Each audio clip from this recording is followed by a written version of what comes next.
Well, coming up is CRO-centric panel hosted by one and only Seth Mars. Super excited for this one. Seth, how are you doing? Chief Strategy Officer at Sandler. Forgot to say. Good. Yeah, I'm really happy to be here. Talk to a bunch of smart people. It's always fun. All stars. I'm bringing on Kelley. One question, and the stage is yours. What's your top prediction for GTM and AI for 2026? For me, Yeah. so the biggest one for me, and I'll ask about it with the panel, is I see a transition away from efficiency into effectiveness. I think there's a real opportunity on the effectiveness side. I think it's the opportunity that we put the rails on through efficiency, and the effectiveness side is where you start getting real gains in sales and in go to market. Awesome. Take it away. Okay, great. So, hello, everyone. I'm just starting out. We'll do some introductions in a second. I want to start baseline with the analyst and me with a little bit of data and information. So, many of you may have seen this, but there was a study that Yale did a few months ago where they really looked into, like, they wanted to look on the impact of AI on jobs, and they used this stat called occupational mix. And what that means is a percent difference relative to a starting point. So say if you like that change is the number of new workers in an occupation. So this can occur with changing jobs, losing jobs, or unemployment, just to try to get a feel of what type of change is happening with new technology when it comes out. So they looked at it in the context of computers, a big change that happened. They looked at it in the context of the internet, big change that happened, and they looked at it with AI. And the interesting part about that happened was they all kind of have the same arc. So these two big things, computers and internet, were very similar. Now AI was a percent above, which is tangible, but is in the same direction. The other interesting thing they found with that was if you were to take the same thing and look at 2021 before ChatGPT was announced, all that, it looks exactly the same. So there's also some question on whether the AI piece is the catalyst to what's going on, or if there are other factors that are in it. So we kind of find ourselves in a peculiar place. So the prevailing sentiment is the world's changing, everything's going to change, all of this stuff's happening, everybody's running to it. You can't have a conversation without AI. But then you have these through lines that are happening where nothing's really changing, or foundational stuff still needs to happen. You still need to get your data right. Like if you really look at the things you need to do to make AI work, it's kind of the same things you need to do to make any tech work. So that's what this panel is going to discuss today, is these dynamics that are happening. And I have a great panel with extensive experience from the perspective of a chief revenue officer. So what I want to do is jump in and just do some brief introductions, company you work for, a little bit about yourself, and then do you own sales, marketing, customer success? Which of the three do you own on the go-to-market side? I'm always interested because a CRO has such a broad reach, or a specific reach depending on the company. James, do you mind starting us off? Sure. Hey, Seth. Always good to see you. Hey. I think the last time was Well. San Francisco a couple months ago. So James Roth, I'm the CRO at ZoomInfo, and quick about me in the Washington, D.C. area, where I'm one of the few and the proud CROs, tech CROs in D.C., but I technically right now have all go-to-market functions with the exception of marketing. So we do have a CMO who's a peer, but sales, success, service, support, partnerships, new business, account management, all the above, and then a great CMO counterpart. Fantastic. Great. Kelley, why don't you go next? Great. Seth, great to see you, and really appreciate being here today. So Kelley Hippler, spent 23 years of my career at Forrester Research, the final 5 as CSO, where I oversaw both sales and customer success. Just spent 3 years at Briefly Legal as CRO, where did have responsibility for sales, customer success, and marketing. And am just really excited to be here today from the Boston area, New England Patriots season ticket holder. So feels like things are starting to turn back to normal in the world here. So, and looking forward to a great conversation today. For sure. Fantastic. Cool. Bill, how about you? Yeah, Seth, good to see you and honored to be here. So Bill Dwoinen, Chief Revenue Officer at Mural. I've been at Mural just under a year after 5 years at Slack and Salesforce. And I currently have, same as James, GTM from sales, customer success, new logo operations, and I too have a great CMO partner, and Kelley order is restored also here in Chicago with the Bears being relevant again. So really good time here this time of year. Oh, this is really sad being a Chiefs fan, but congratulations. All right, Christian. You've had a few good years, Seth. I got to my belt. Yeah, Seth, thanks for having me. Sorry, I think I missed the memo in the background. I was trying to figure out how I get those fancy backgrounds, so maybe I can figure that out in the call here. Christian Gerron, I'm the CRO at StackAdapt. I'm based in the Seattle area. Similar to, it sounds like James and some others, I'm responsible for overseeing all sales across different segments from enterprise, mid-market, and our kind of different segments we have globally. We are live in multiple different countries around the globe. Also, all client services, including account management, our scaled services, data and analytics. We have a creative studio team. I also have RevOps and sales enablement functions in the organization. Not marketing. I have a great peer partner that's at our CMO that is responsible for all things marketing, from event marketing, PR, product marketing, etc. That leads that function today. Fantastic. Awesome. Great to have you. Tyler, how about you?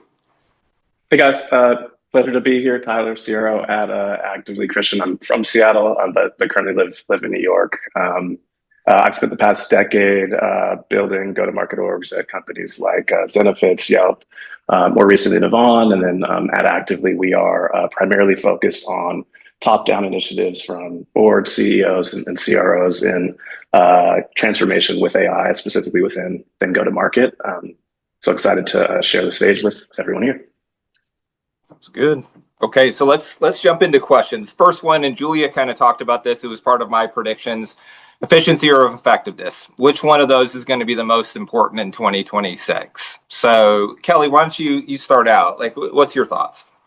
Yeah, Seth, I would definitely agree with you from a CRO perspective. I think the effectiveness piece, which is really, doing the right things versus I think of efficiency as, doing things right.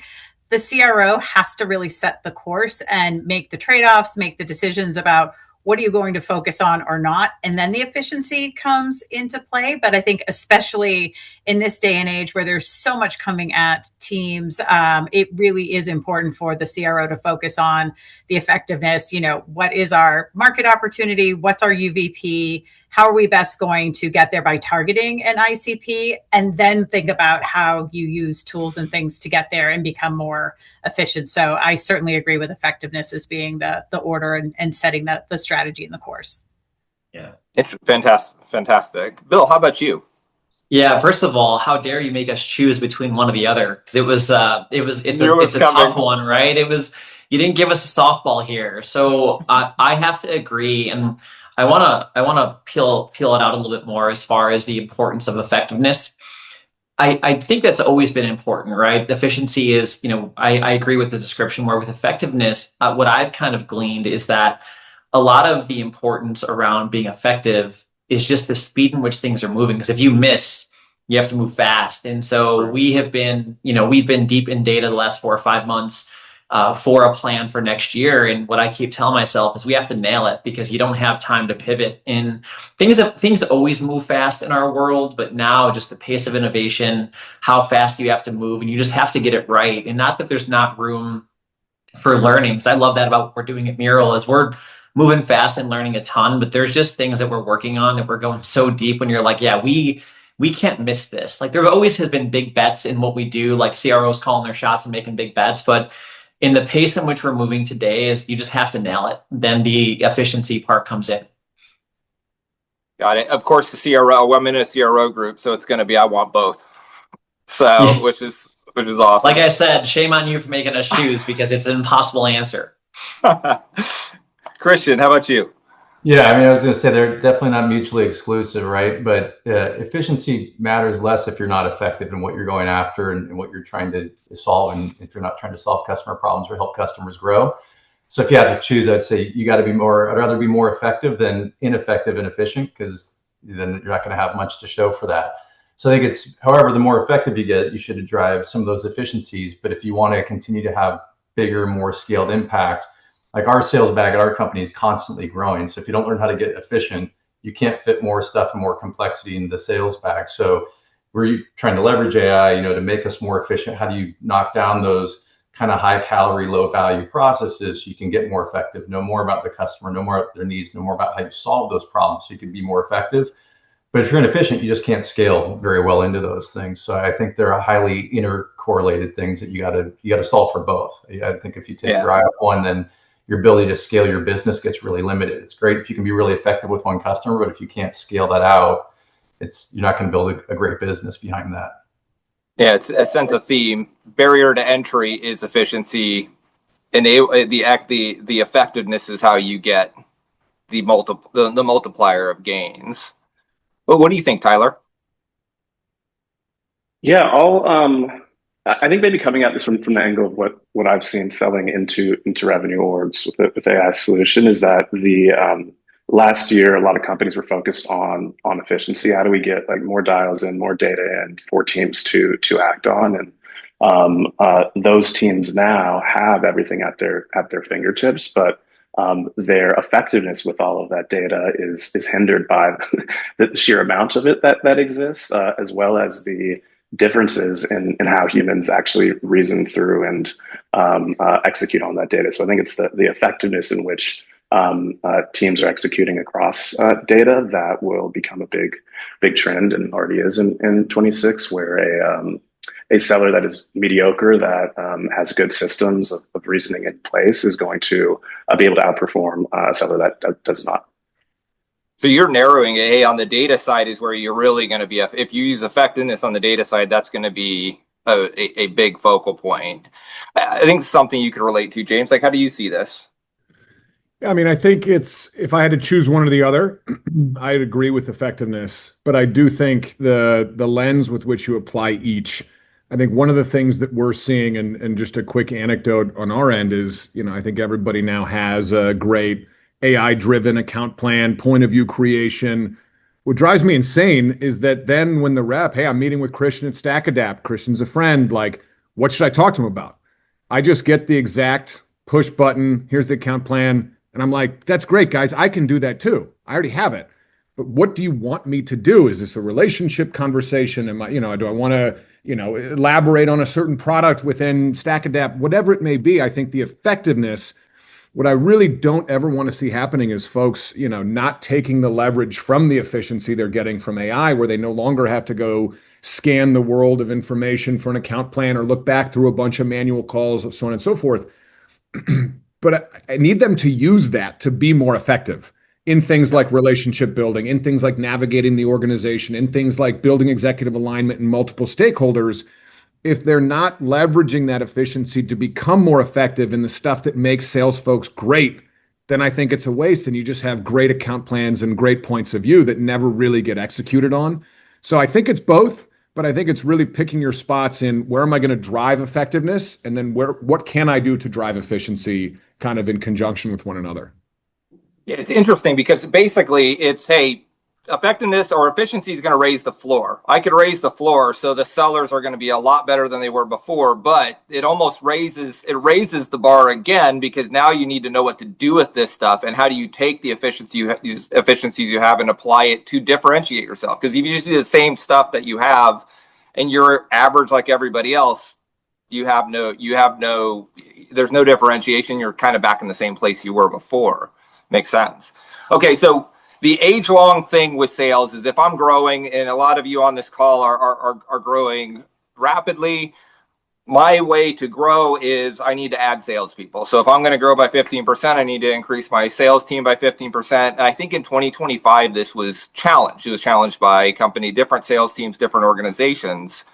So for you guys, when you think about going into 2026, your growth numbers, how much of that is going to be consumed by you just making your sellers more efficient so they can consume more revenue, versus I've got to do the traditional path that's been in place forever, where I'm growing by 15%, so I need 4 headcount, I need 3 headcount.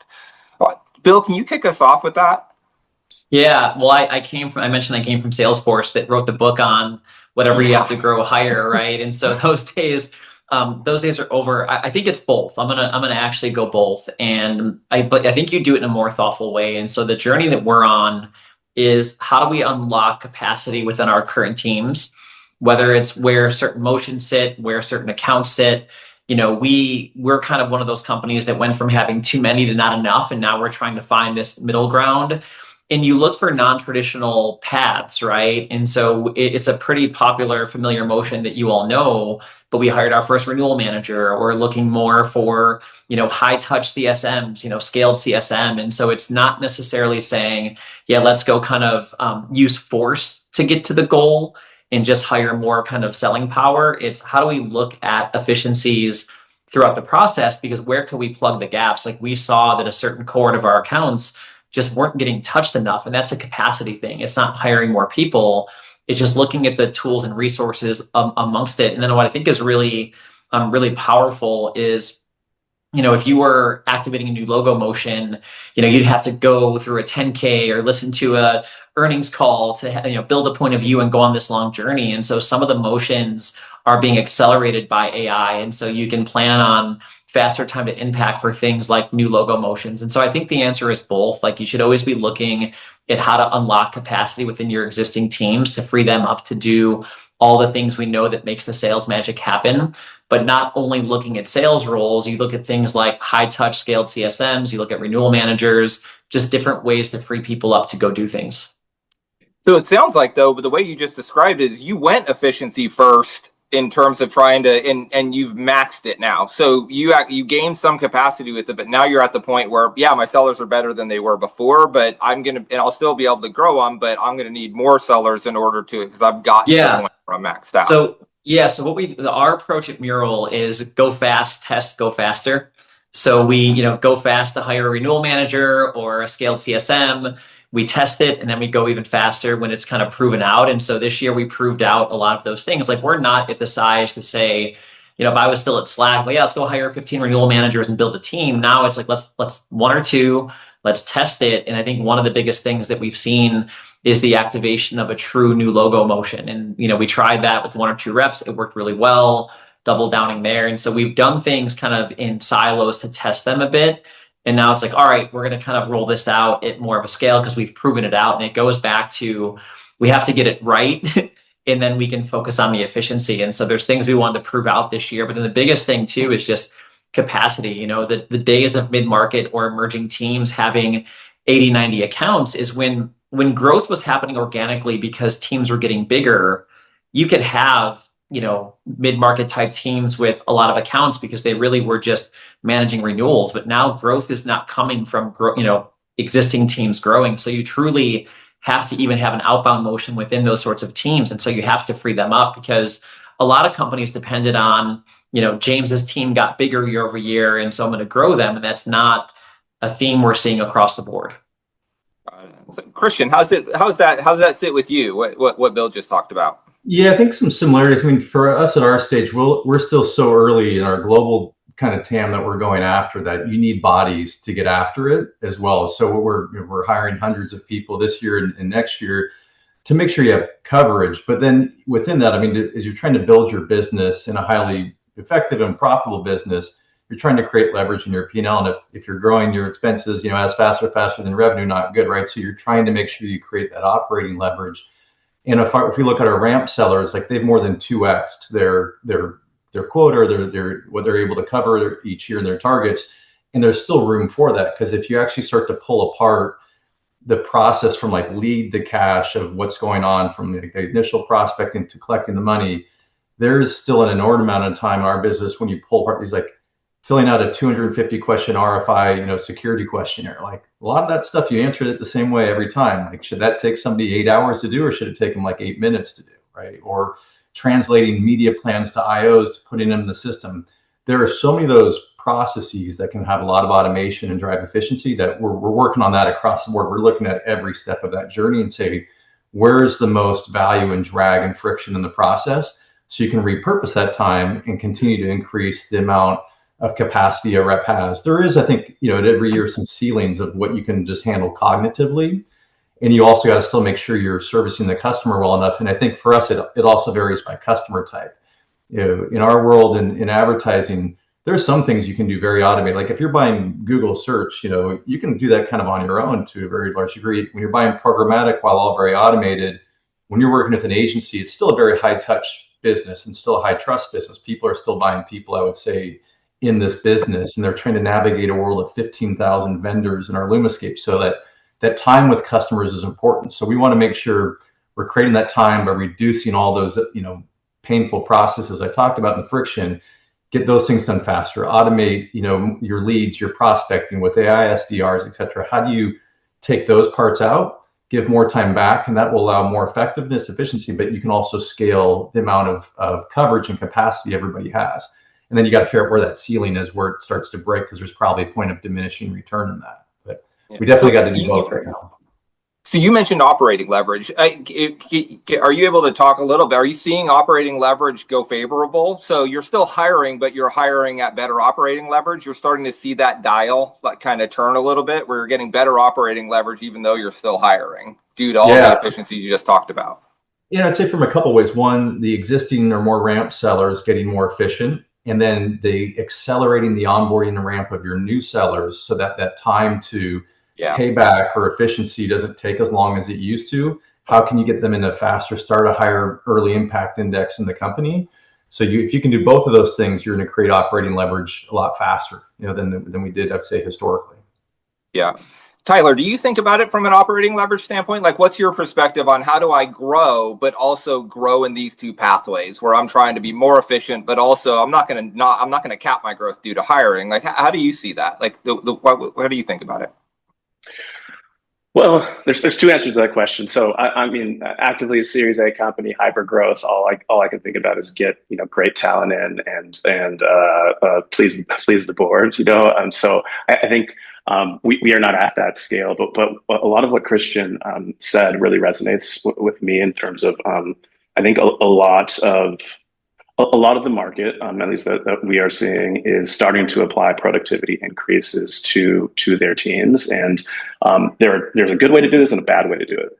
A good way is you do the experimentation. You have a hypothesis. We can reduce time to ramp. We can reduce time to prospect per account for an SDR from 2 hours to 30 minutes. Let's go out and prove that out over 6 months, and then apply a lift to the entire org and build that into your plan.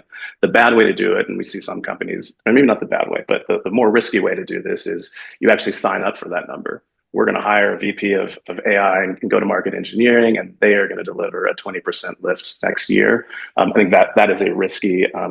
It's a great path to go down as I'm going to hire you so you can find the 20% increase next year, but bad to say I'm going to hire you and you must lift 20% next year. But it's new thinking, right? People weren't talking about that a year ago. Yeah, and even to the point where we're dealing with teams that are saying, look, we have a 30% productivity increase quota over our heads that they are technical, which is another way of kind of looking at how you're actually applying quote unquote like quota within a revenue org. Got it. James, you have a perspective. Like you and I, like I've been in conversations with you where you've been talking about like you've pretty much had to reinvent this process over like in the time that you've been there. How do you see this? I mean, is it operating leverage like in the where you are in your business model and where the company is today? Like how's this a little bit different for you, or some of the things that may be nuanced that you're dealing with that maybe like the fast startups and some of the other industries aren't dealing with?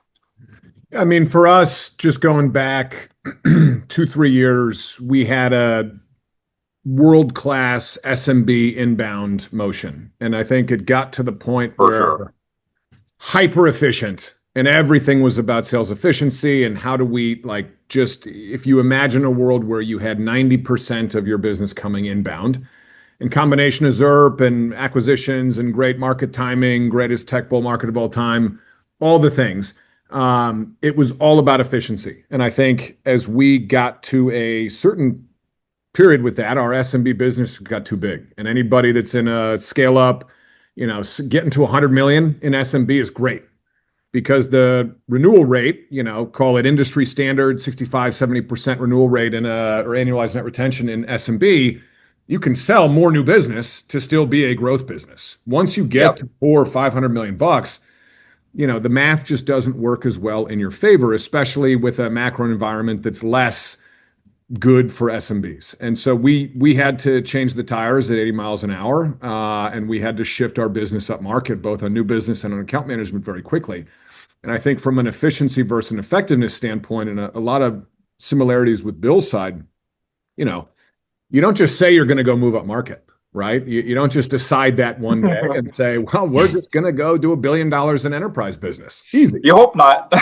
and so there was, unfortunately, it was set to like a one size fits all. So our up market was very much pushed towards efficiency as well. And so we had our enterprise account managers with 30, 40 accounts. And within those 30, 40 accounts, when you think back to the good times, what Bill said is you get a run rate renewal that's just going to grow 20% because that's what was happening. You wanted more renewals out there. And so we had one of our strategic enterprise reps, she's outstanding. She had 40 accounts, and one of those accounts was Cisco. They had 35 active agreements with us. Because in the old days, you wanted each of those individual BUs or agreements, they're all going to grow. So why not have 35 expirations? If you think about really moving up market, and to Bill's point, capacity, and you'll never be a great enterprise account manager if you're dealing with 40 renewals within one of your 40 accounts. And so, we had quite a bit of work to do where early days it was an investment case, is incremental. Like, yes, we needed renewals teams. We needed to lower account loads. We had to get strategic enterprise down to 3 to 5. We had to get our enterprise growth segment down from 50 to 10. And so that was the name of the game for 2 years. And I think we've gotten it to a much better place. And this is all public. We announced in our Q3, we're at like 73% of our business is now up market, and it's close to $1 billion. And, again, the math just works in your favor. That's a net retention of 100 plus. And so we're still in the journey. I think from do you hire more people? I think with how big our GTM is, it's an exercise in pragmatism where in the SMB, what can I do via offshore? What can I do via, certain AI tools to say, okay, we're going to have a smaller function supporting this SMB motion, both on new business and on the account management side and on the support side. And then how do I go reinvest those dollars into the upmarket motion? And, I think, Tyler, to your point, what's challenging, maybe I got a meaner board than you do, but if I were to say, hey, we're going to hope this 20% happens, and so we're going to, hire the VP of AI and all this other stuff, we've basically gotten to a point where, because of everything out there from a tooling perspective and a motion perspective, I don't think there's ever been more noise in the space.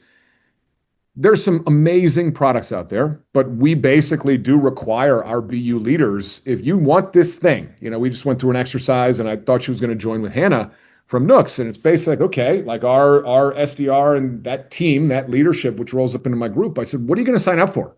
Because this is an incremental spend, and I get it. Anecdotally, it makes a ton of sense. But what are you going to sign up for? Because we don't just have unlimited money cheat codes to buy every tool out there that we think is going to integrate and work and maybe make a partnership and so on and so forth. But I think the way that we think about it is saving the dollars where we can save the dollars via hyper-efficient motions, both with AI and with offshoring or just better support, if you will. And then investing those dollars into not only sales capacity, but as you move up market with a more technical, I think a lot of us are in the same boat where more technical product, weaving AI into our own products, cost of sale goes up because now you're paying the AI companies. Everybody's using the same ones, by the way. So everybody's cost of sale is going up. So it's very challenging to just say, hey, we're not only going to buy all this stuff internally, then we're also going to build on all this AI internally, and we're going to hire a lot more people. And, being in the public markets, they don't love when you change margins. And so you always have to be able to find it and then make a bet on what is this going to do to upmarket net retention? What is this going to do to upmarket new business? So it is a large exercise that I think kind of takes a couple flavors from both sides of efficiency, effectiveness, and, placing the bet, if you will. Yeah. I mean, the thing that resonated with me that you said was it's not a matter of I need to go higher or I need to go be more efficient. It's where do I place my bets in the year, and where do I also look where my bets didn't pay off the year before and take that money and move that money somewhere else, or where my business is evolving and what used to work doesn't work anymore. So it's a constant set of shifting your bets rather than one or the other, if I understand it right. 100%. Yep. Cool. So Kelley, I got to see you in hypergrowth mode. So just for those of you on the call, we hit COVID, things went crazy. And then at Forrester, you were leading the charge as we had the greatest year ever in Forrester's history. So you were in hypergrowth mode. That was 2021. So think about, like, if I think about that today compared to what you're doing in terms of trying to get more from your sales team versus hiring, how's that evolved? Like, how are you dealing with that today? Yeah, and thank you, Seth. And I will say, a lot of it came from the great frameworks. I was like a kid in a candy store with the research that we had access to at Forrester. And one of the disciplines that I've still maintained to this day is building a bottoms up plan for the sales organization. And with that, building in whatever productivity assumptions that we have. And so not just, hey, we're going to get 10% more, but I think I could get 2% on pricing. And if we do this tool, maybe we can get 1%, and actually documenting out exactly what bets you're placing, what productivity you expect to get from it, which also helps when you go to roll out quotas and whatnot. Because I think at the end of the day, if your sales team is not maxed out and if you don't have best in class rep success rates, the best thing you can do to shore up your organization is to help make the people you currently have on board more successful so they make more money, they delight your clients, and you stay. And that's when the flywheel goes. Oftentimes it does require a combination of enhancing the productivity of your existing team and bringing new people on board. But I think we all know there's a lot of risk involved with making new hires because some will be successful, some won't. There's a huge time lag. And again, it sounds like a lot of folks are really focused on compressing that time to productivity, but that puts a lot of pressure on a budget as well. And so I definitely encourage people to start first, but actually build a bottoms up, plan. I think it also helps you when you then have to get in front of the sales force at kickoff and explain to them where their numbers came from, when you can actually break down where those productivity assumptions came from. And they see that you're committed to wanting them all to be successful, to get to their numbers more quickly. And so I start with the productivity piece first, and then go to the headcount to fill the gap from there.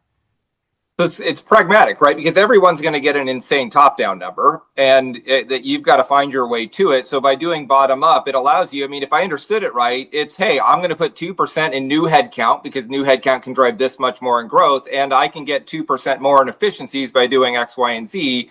So you're pragmatically walking to the plan. Now, whether that works or not, that's always how the things come out during the year.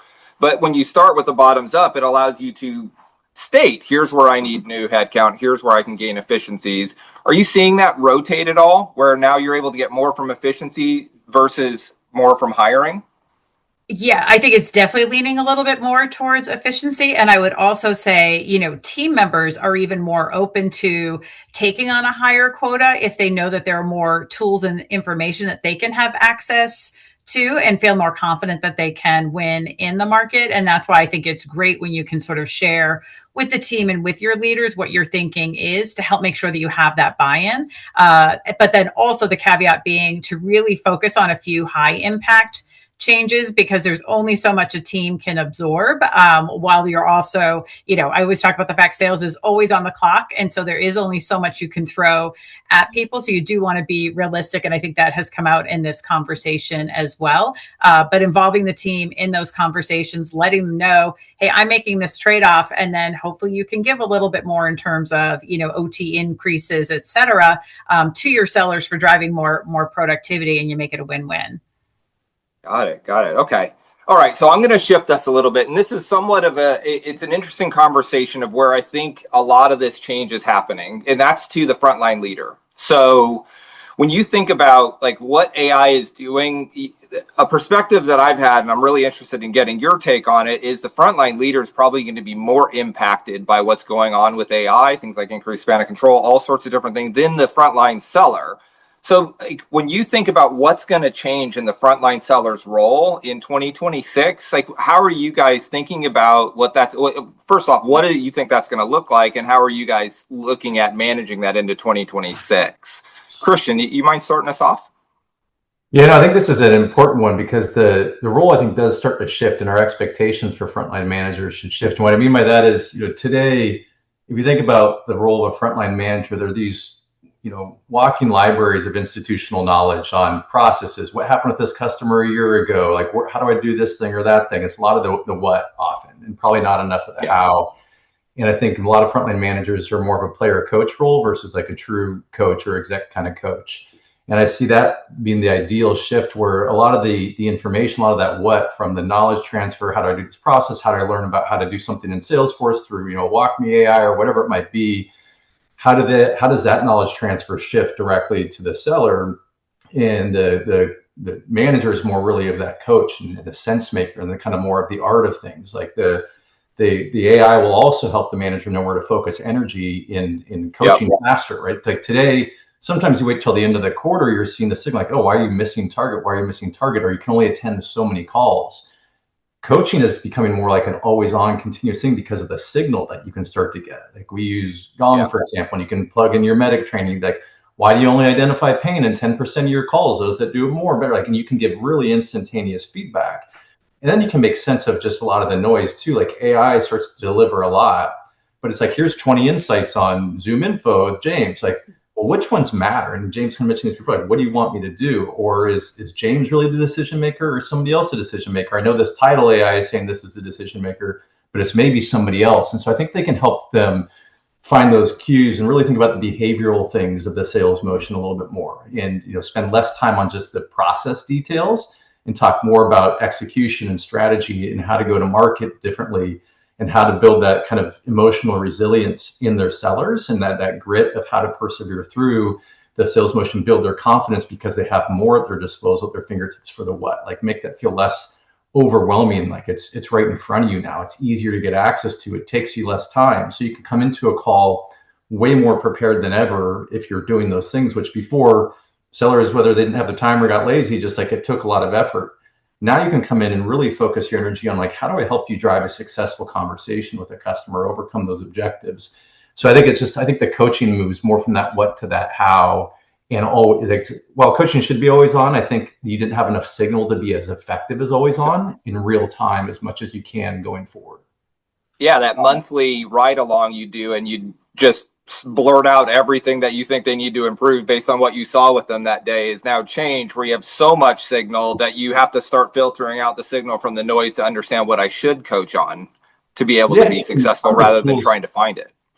Yeah, and some of these tools out there now are letting you get self-coaching in the moment, right? You can even create your own prompts as a seller, like, to do your own kind of coaching. There's some tools that are doing those things. So it's getting a lot more effective for managers to make sure they can use these tools to increase that, where to focus their energy, where are the opportunity areas. And probably in the past, you only could see like the tip of the iceberg. And now you can just get a lot more, which allows you to be a better coach and allows that individual to succeed faster. Because if you have a seller that goes a couple quarters without hitting target, you couldn't really figure out why, it's too late to course correct that.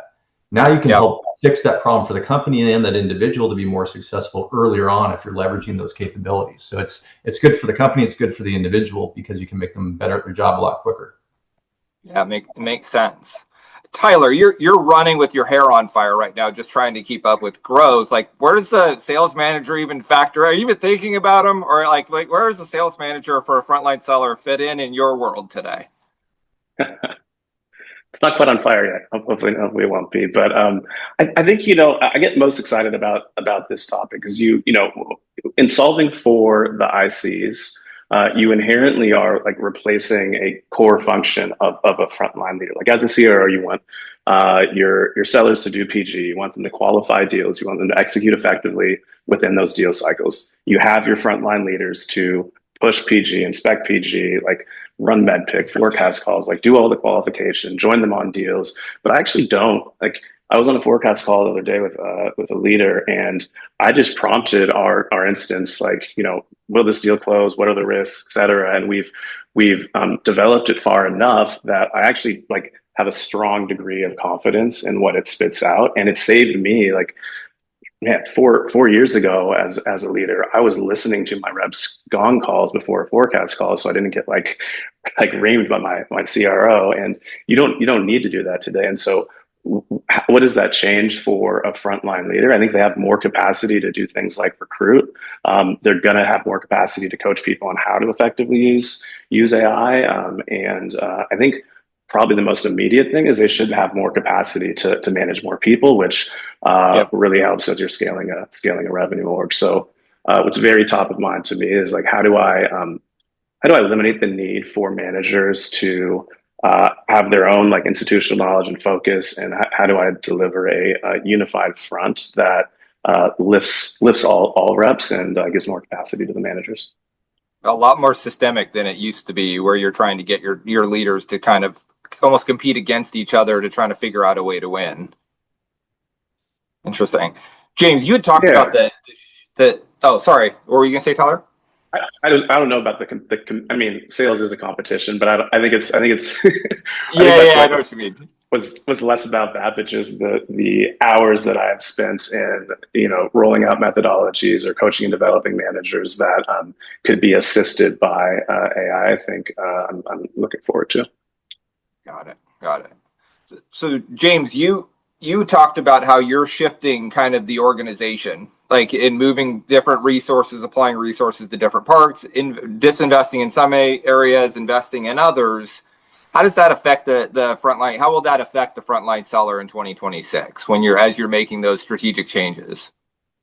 Yeah, I mean, I think it opens up. The first thing you always have to be cognizant of is if you're sort of shrinking certain areas, like what is the career path for that area? And I just had a roundtable. We've got, call it 500 SDRs in my org, and I had 100 of them here, did a roundtable. And if you're shrinking the size of your SMB team, that's the most logical place to jump up, if you will, to get into a closing role or whatever it may be.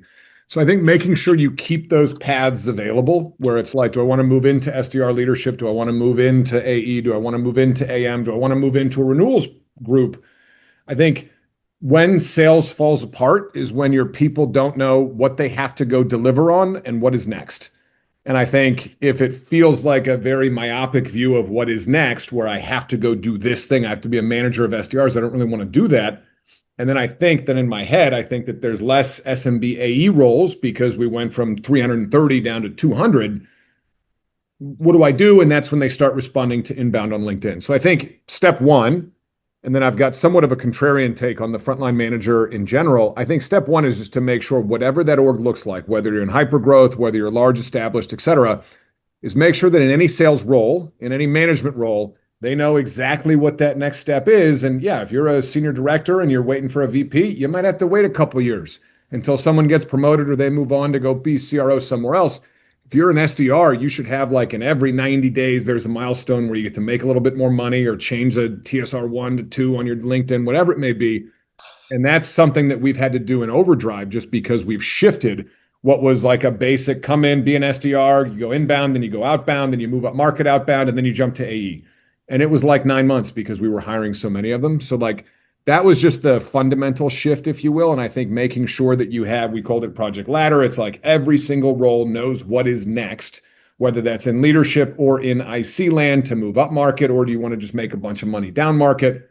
It's all good if you're great. On the frontline manager, I think I've always seen, I'm not sure if you all have seen, there was always this trade-off. And even when I get headhunters calling and they're like, hey, do you know this person? I always had to vet, like, are you looking for a traditional sales leader? Are you looking for an operational rigor, sort of more look at the machine type? There were trade-offs. And I think there are very few, and they're amazing, that have the ability to go have the locker room, also drive sales, jump in on a deal, build a relationship, but also then manage the machine, operational rigor, RevOps, so on and so forth. And I think you've had to make those trade-offs, especially at a frontline manager level. That's where everybody starts. And so in the past, I've had the folks where everybody says, you don't want to be a super rep, you don't want to be the player coach, you're a manager now, you're coaching, you're developing, you're training. But then some of the most successful frontline managers are the ones that just have the ability to go play super rep on more deals. And I think the trade-off now in a more efficient, a lot of AI driven, like you don't have to have that data junkie, could play RevOps, could play frontline manager, operational rigor. So much of that is now automated.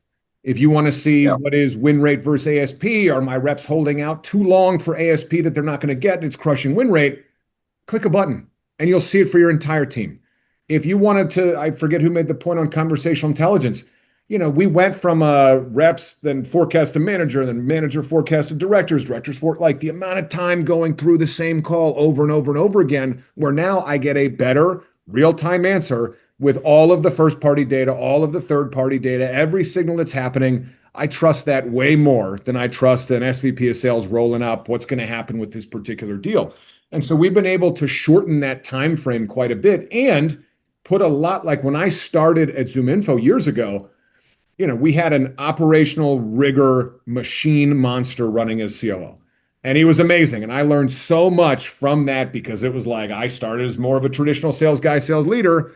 And I learned very quickly that I was going to have to build that muscle. And now all the stuff that I went through in those few years, it's all click of a button and it's the right answer and it's on time. And I don't have to be an Excel jockey. I don't have to understand how to go build a Tableau report myself. It's all there and it's all automated and it's all done by very simple prompts, like dumb prompts. So I think my contrarian take, then I'll shut up. Sorry. Is that the frontline manager can be a role where now you no longer have to push the, always coaching and you're developing all your people. Like so much of the machine can do that. I'm actually pushing the frontline managers. And I think this is size specific.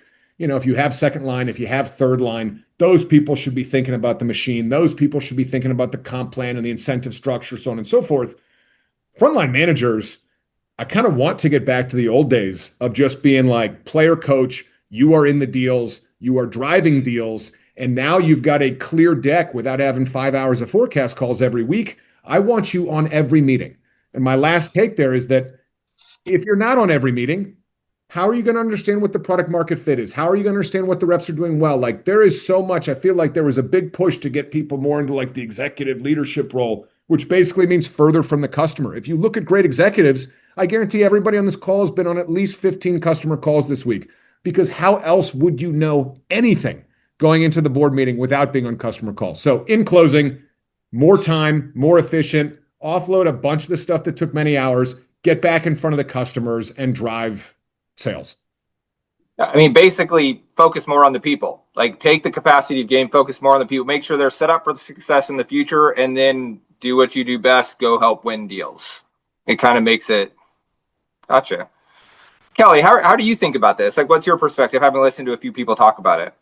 Yeah, no, absolutely. And I would agree sort of where Christian started this, with us and, on the whole piece around the coaching, because I do think, I've seen stats that win rates are down to like 18%, probably an all-time low. And so I think it does necessitate having managers closer to the deals, working with the reps, coaching the reps in order for them to be successful. And if you think about the fact that sales teams are either largely staying the same or getting smaller, it makes it that much more important that every seller you have be impactful when they're out in the field or when they're in front of somebody. So I do think, focusing on that coaching and development is super critical. And to the point that James just made, the good news is a lot of the work around, hey, there was a spreadsheet outside of the CRM system that I had to fill out for 5 hours a week because the CRM couldn't give us what we wanted.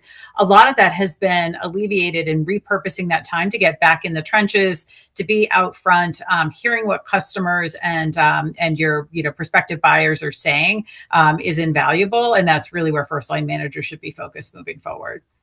So if I understand it, like it's not necessarily less frontline managers, but I'm shifting the role of a frontline manager to do more on the people side, more on the deal side than it is. I'm just gonna. So from one perspective, it's not necessarily more span of control. It's more depth that I want from the capacity that we're getting. I think at least to start, and then sort of when you get to a point where you feel like your team is as close to maximized or the majority of your reps are getting to or above plan, that you might want to explore expanding that. But I think just sort of saying, hey, now you don't have to do all this reporting, so we're going to double the number of folks that you have. We'll be back in the same place where on a per rep basis, the amount of time the manager's spending hasn't incrementally increased. And I think that's probably the point of biggest lever and opportunity to drive performance that folks have. So I think over time, maybe slightly, but I wouldn't be all in on saying, oh, we just got rid of this, so let's double your span of control, because then I think you're going to be right back where you started with, and from on a per rep basis. Got it. Okay, so Bill, take us home on this one. Like span of control, you're going to have a whole bunch of reps that are reporting to one manager or depth. Like, how do you sit? Like, where does this sit with you? Yeah, I would say depth, and I think kind of bringing it back to the whole, evolution of the frontline manager. I'll put it in two buckets, and I'll be brief. I think it's two things. I'll keep the answer into unrelated to AI, related to AI. Is I think we're in this like true leadership moment, like the depth of the manager, right? That manage the spreadsheets and manage one-on-one cadences. It's like we are in this leadership moment where leaders truly have to lead from the front, whether it's being in front of the business, being in front of customers. It just seems like it's way more fun to be a frontline leader because you're not doing all that. You're not in spreadsheets. You're not doing all those things. And so I really think whether it's the market, the pace in which we're moving, that people, there's some folks in their career never had to go generate demand, right? Like people need to be coached and skilled. And we're in this kind of just leadership moment, and we're seeing leaders just rise to the top and the managers just kind of the job passing them by. And James kind of opened me up here for this one, but bring back the sales manager, right? We've shied away from that title of, the culture I grew up in at careerbuilder.com back in the day was people got in the leadership so they can go meet with more customers. Like that was the fun part of the job, is like, I'm going to get the opportunity to be more in front of more customers. And so, because of AI, because of all the intelligence, like you're just smarter. You don't need a report from RevOps to form an opinion about the business. Like you can look and predict risk. You can do very 101 prompting. We created, cheesy but amazing, we created something called a pit crew.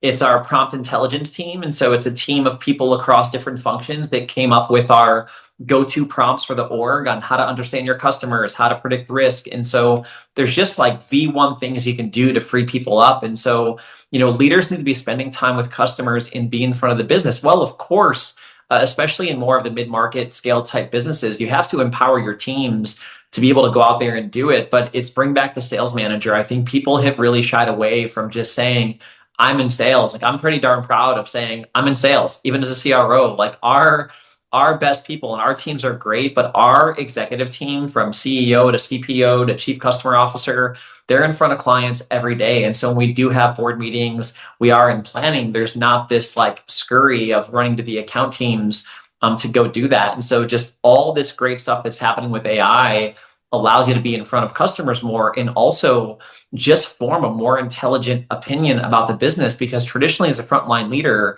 you would really wait for someone to help you form an opinion, whether it was RevOps or especially at larger companies, the engine of resources you have. And now you don't have to wait. You don't know. I lived in spreadsheets most of my time at LinkedIn, and I hope I never have to be in a spreadsheet again for anything. I mean, that won't happen, but it is time to be leaders and truly lead the business and to be in front of it, and don't shy away from being the original title of leader, which was a sales manager. Like be out there in the field and be in front, owning these relationships. And the power of AI and the capacity it fills up is two things. Number one is like you can spend more time doing it. Number two is you can sound way more intelligent. Like it's not hard for me to jump into a meeting and sound like I'm an investor in the company, with all the information we have in front of us. And so it seems like a pretty utopian view of what this stuff is going to do, which is not common when we're talking about AI. And it seemed to be across the board with this group, which is awesome. Okay, so we only have a few minutes left. What I'd like to do is just, if you guys can keep it to 1 minute, just the most important skill going into 2026 that your sellers are going to need. Just like, what is that skill that you think if they're going to be successful, they're going to do this? So James, can you start us off? Sure. 1 minute. I think we've touched on it somewhat, but just the volume that we're getting back face to face with our customers, the ability to build relationships, to build rapport. I think from 2020 to 2024, that was the thing that was lost, is that like, I'm personally friends with Bill at this point. I'm personally friends with Christian at this point. And that's coming from just meetings that we've had. Like I didn't know them prior to this role. And I think the ability to actually be a great sales professional was lost because you had this amazing market. You had the inbound, you had this point, click and go. And I think all of the AI tools can take care of a lot of the things that made great sellers great. Account planning, read the 10K, all the things that Bill talked about. And I think having that in your bag with the addition of going back to being a great salesperson, building a great relationship, jumping on a plane, getting in front of your customer, especially up market, I think that's going to be a muscle that has to be rebuilt, and the folks that have it are going to excel and do very, very well. Yeah, I mean, in person's cool again to a certain extent, right? So, Kelley, how about you? What do you think? Yeah, and to piggyback on James, I think in order to be effective when you're in person, I think it really comes down to understanding and knowing your customer's business truly, and not spending your time prepping to go in to talk about yourself. Your buyers are already going to know probably more about your product than you may in some cases, depending upon how senior a seller is. So really using the tools and the information that you have to go in and be educated about your buyers, their likely pain points, and how you can help them solve a problem, not how you can sell a product, will lead to building those relationships and trust that lead to ongoing business. So I really think that education piece is going to be so important.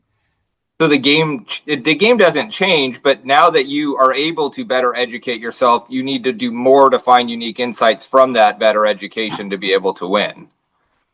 Right. Okay. Bill, how about Absolutely. Yeah, so I'm traditionally a rule follower, Seth, so you might not invite me back, but I'm going to go with two.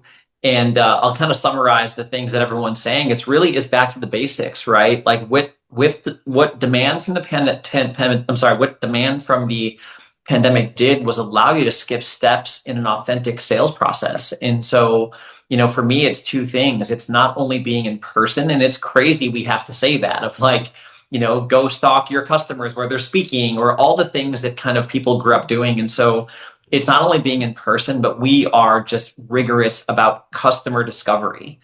And when I walk into meetings, like we have such a passionate, and I'm sure we all do, like people that use the product love it. And so when I go into meetings right away, they're like, oh my gosh, we love Mural. I'm like, I don't care. What are you focused on? What are your problems? What are 2 or 3 things that you're doing to stay relevant in your market? And so really just going deep with discovery so you can tie what you're selling to something bigger, right? What scares me more than anything is when you hear someone say, oh, the users love using our product. And you're like, uh-oh, wait, we need more than that. And so this all ties to the fact that you just can no longer skip a step in a sales process, and you have to run a true cycle from deep discovery to value realization to then actually closing and asking the hard questions. So I just gave you 7 answers, Seth, so I apologize about that, but I stuck to the minute. But it's just you run authentic sales processes and you can't skip a step along the way. But the discovery side is really important, right? Because that's actually unearthing things that you can't prep for. So ideally, you prep as much as possible, but you get more value for the customer and for yourself from the discovery. Awesome. Okay. Christian. Yeah, I'd say like one of the key things is, well, you got to learn how to use these new tools in AI. Like if you don't know how to do it as well as your peers, you're going to be behind because you're going to lose that efficiency and the effectiveness, all the stuff we talked about, right? So I think it's a mandate that everybody in the organization learns how to get the full potential out of it. But I would say it's important that you learn how to keep being human in this new world to build relationships and trust, what everybody else is talking about, right? Like know when AI is wrong, when to overrule it, when it's not personalized enough, because you still have to go build trust and understand customer problems and do discovery, things that this is not going to solve all those problems, right? So you still got to make sure you're a human seller at the end of the day. That's complemented by the power of these new capabilities. And if you just try to go be a good human relationship seller, but don't wrap yourself with these new capabilities, you're going to be behind the game. So those that can bring both those together are going to outpace the rest. Yeah, use the tech, but don't let the tech be the interface. You have to. You still have to. Don't become a robot behind it either, right? I've seen people do that. Well, it told me to do this. Like you got to know the art and science of how to bring these things together, and make sure. I would say like one thing we did is we brought in a dedicated person in enablement to help identify, train, build tools, interoperability across the stack, get it scaled out, and as a mandate, right? So if you're just trying to figure it out like bit by bit, you won't move as fast. Prioritize something that's going to help you move faster on this stuff. Awesome. Cool. So Tyler, how about you? Finish us off. What to add here? I don't know. Well, first, everybody needs to generate pipeline because people are going to get more time back. I said generate pipeline. But I would say to maybe second what Christian said, this concept of collaborative reasoning. There's a ton of tools and systems and ways in which people can go out and be more effective sellers. But it's your ability to use AI and the traditional blocking and tackling of sales to be effective that is going to separate the A players from the B players. And I can, from firsthand experience, seeing in other orgs and in my own org, people that come in with that mentality, that genuine curiosity of how can I become a better seller by using the tools that I have today will outperform those that don't.